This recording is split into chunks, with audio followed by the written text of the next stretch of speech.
garde corps man nga ma xarit man ma kilifa chéri maay sa téléphone sa meilleur ami doon sa seytaane. Coucou tout le monde, j'espère que vous allez bien. Alors man la Bintou nekk artiste nekk fi nga xamante ne moom moo di Prince Art juddoo Grand Yoff démarré sama carrière solo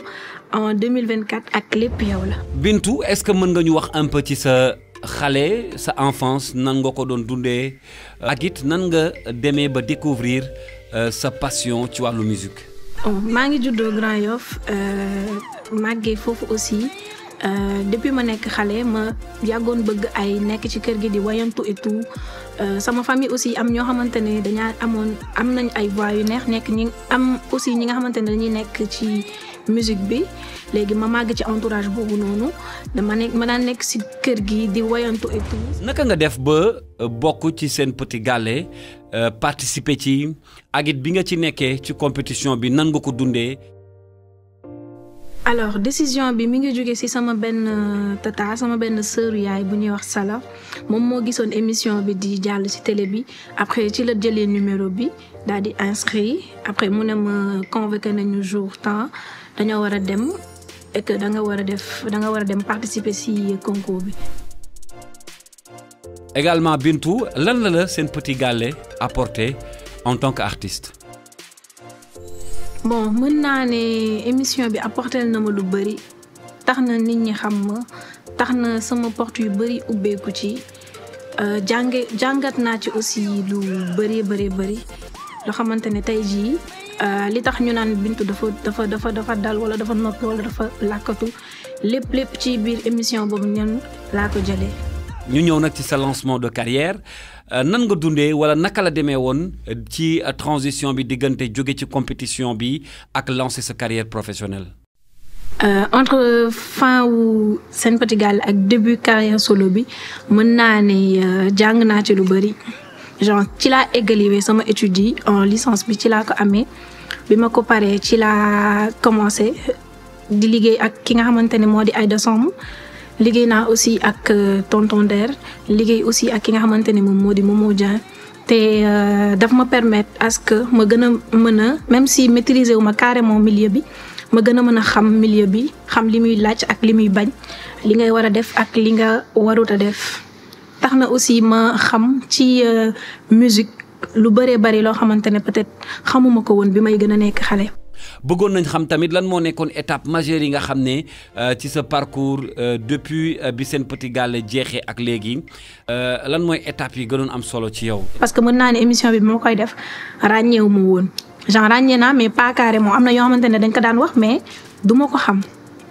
mais après ma jàll ci étape boobu noonu fréquenté ñi nga xamante ne ñoo di mag yi ci laa gën a mën a comprendre lu bari loo xamante ne ci musique la nekk surtout bu Momo Dieng bi nga xamante ne dafay def soirée la nuit baaramunti boobu noonu jàngat naa ci lu bari ci milieu boobu showbiz bi. leneen lu ñu bëggoon xam mooy sa diggante aussi ak Tata Ngoné gis nañ ni ku la jege la wax ñu ci sa diggante ak Tata Ngoné. sama relation ak Tata Ngoné nag diggante yaay la ak doom c'est une maman boo xamante ne ni du jug ci di protéger ay doomam moom bañ na ko ba soo ko bëggee laal si ñun ngay jaar boo waxee ci xale yi dara genre moom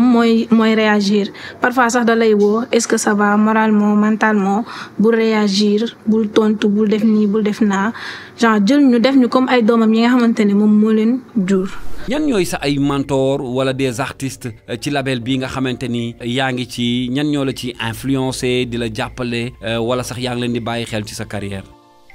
artistes yi nga xamante ne nekk nañ fi wala nekk nañ fi ba jóge fi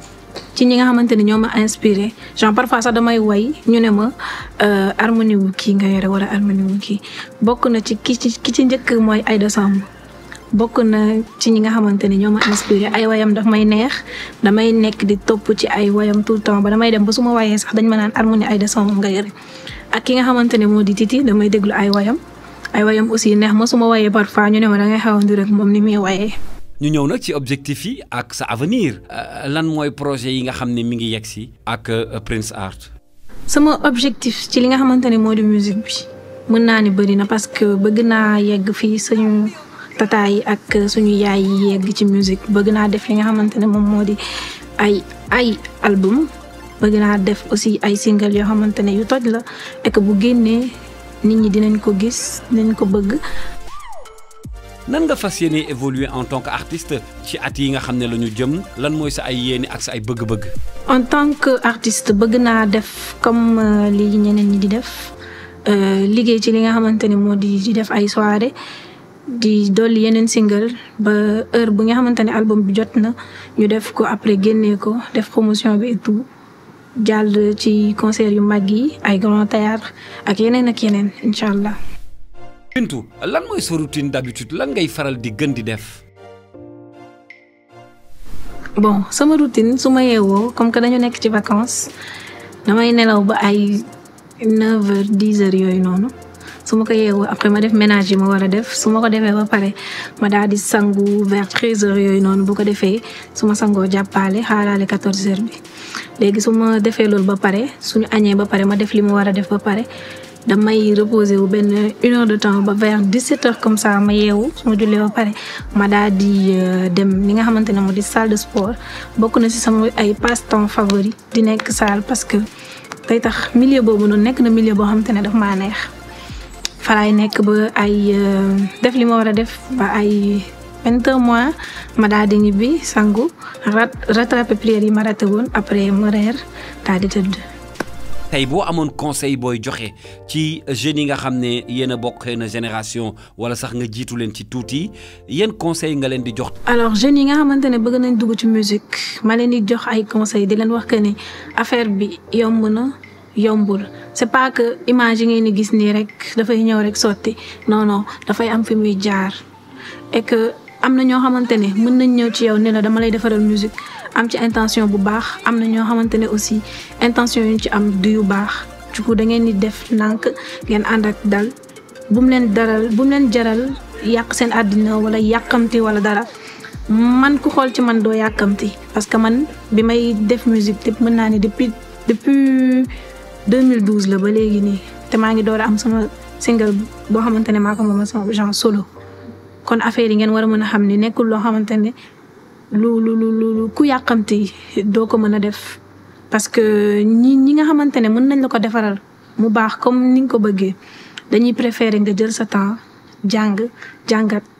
bu baax ba nga xam ci li ngay dugg lan la ba pare ñu doog la commencer defaral boo yàkkamtee nag mën nga jaar ci yoon boo xamante ne après du baax ci yow. alors bëgg nañ tam balaa ñuy jeexal nga raconter ñu un peu benn anecdote boo dund ci sa carrière wala ci sa histoire particulièrement boo xam ne tey bëggoon nga ko partager ak sa ay fans. ma leen di partager loo xamante ne daan naa ko def wala daan naa ko def bi ma nekkee xale Grand Yoff genre dama daan ànd ak sama copine bi ab sa moom laa njëkk am comme xarit genre bi ñoo mën naa ne ñoo màggandoo ñoo defandoo lépp moom laa njëkk am comme xarit ñoo daan ànd di defandoo lépp dañ daan nekk ci bab bi di jouer naan xaalis bi moom da nga koy dégg rek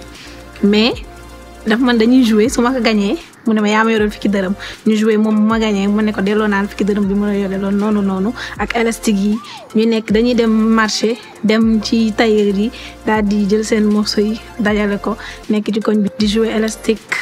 di yéeg ci carapit yi te duñu fay dañuy def genre su ma yéegee damay def nii bu ñu yéegee car rapide bi day daw ba ñuy waaj a yegg ma ne ko apprenti may ma ki ma doon seet moo ngi nii mujj naa yegg si jaratu ko rek tëb rek wàcc du ñu fay man ak sama copine bi. ñu jeexale nag ak single bi nga xam ne mooy lépp yow la mi ngi toj Sénégal di toj àddina single boobu bëgg naa nga wax ñu ci tuuti. bon processus bi yàggul mettiwul aussi parce que dama toog un jour tonton Ibou jox ma convoqué ma ne ma naa ñëw bureau dama war a rencontrer benn beatmaker bu tudd Jës après si laa ñëw wax ko ban façon musique laa bëgg mu defaral ma mu ne ma d'accord après ñu dem bi mu demee mu defar façon li ma ko waxoon lépp ma fekkaat ko ci biir beat bi ma ko waxoon mu ñëw après mu dégluloo ma ko mu ne ma ba xam ça te va ma ne ko si neex na ma bëgg naa ko et tout léegi nag mu des top line bi ak yi nga xamante ne moo di paroles yi après si lañ contacté El Maestro mu woo ma ni ma ban façon nga bëgg ma jox ko thème ne ko lii laa bëgg ci lii laa bëgg nga wax ko ak lii jox ko idée bi après si la bind thème bi si la bind paroles yi envoyé mu ko ma ne ko d'accord bëgg naa après si la def top line bi après ma déglu ko après boole ñaari répété ko def lépp li ci war après un jour ñu dem ci ki nga xamante ni studio Just bi daal di enregistré li nga xamante ni moo di single bi. bon collaboration bi single bi enregistré woon naa ko ba pare amul woon taasu biñ ñëwee tonton Ibou daf ko déglu mu ne dafa am lu ko manqué ci musique bi. ci la ne su amoon peut-être benn taasu wala dara dina ko ci neex après si la Tata Ngoné waxee que ni nañu invité ki nga xamante ne moo di Ousmane Bongo parce que moom bëgg na style Ousmane ak ni muy doxalee et tout mu ne ma nañ ko woo après ñu woo ko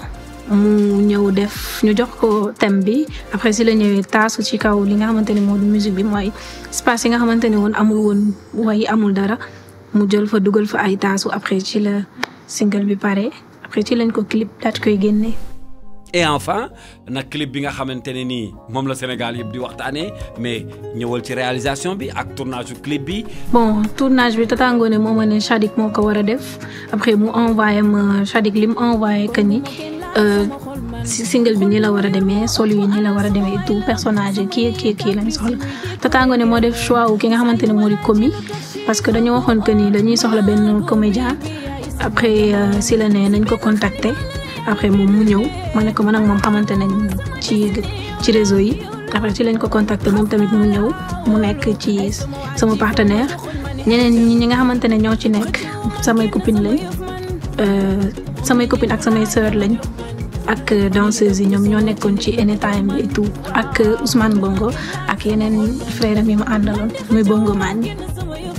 Merci beaucoup Bintou et à bientôt. bu solo ci nit la ma jox man kon bu ma kenn laaj sama xol man xam nga luy mbëggeel xol dafa sori si nit kenn du ko foowee ñëpp laaj la ma jox man xam nga luy jafeel xel dafa taaru si nit kenn du ko pasar pasare boo mu ne rek mën nga xel dafa sori ci nit kenn du ko pasar pasare nee ma waaw yaa ko fa am moo ko fa am yow boo ko bëggee caka dox nga daje séeri booy malay maturité bi ci moom am niveau dafa understand ni ma mel ak sama jikko lu ma joxoñ dagg na ko mu war a saison musul nangu kenn jaxase koog man c'est beau ma lay woyal gumbe nga dëkk ci ji ma gunge li ma jaaxle woon fi ma jaaroon yaa ma fàttaloo dimb léegi maa ngi baax man xëccoo ma kenn sama yëf man moom li ñëpp laaj la ma jox man mani li ëpp solo ci nit la ma jox man kon bu ma kenn laaj sama xol man di xëccoo ma kenn sama yëf man mii la moom li ñëpp laaj la ma jox man mani li ëpp solo ci nit la ma jox man kon bu ma kenn laaj sama xol man xale bee metti doxal bëri feem teg si dikkal moom bu la jeex ko xamul baale xamul maye nga ne kuñ na ko takkal bëgg ko moom rek la bëgg kon bu ma kenn laaj sama xol devant Dieu et les hommes il a décidé que toi que ma femme laajal ma xale yi ndax bëgg nañ leen nga ni Bintu bëgg nañ ko elle a dit oui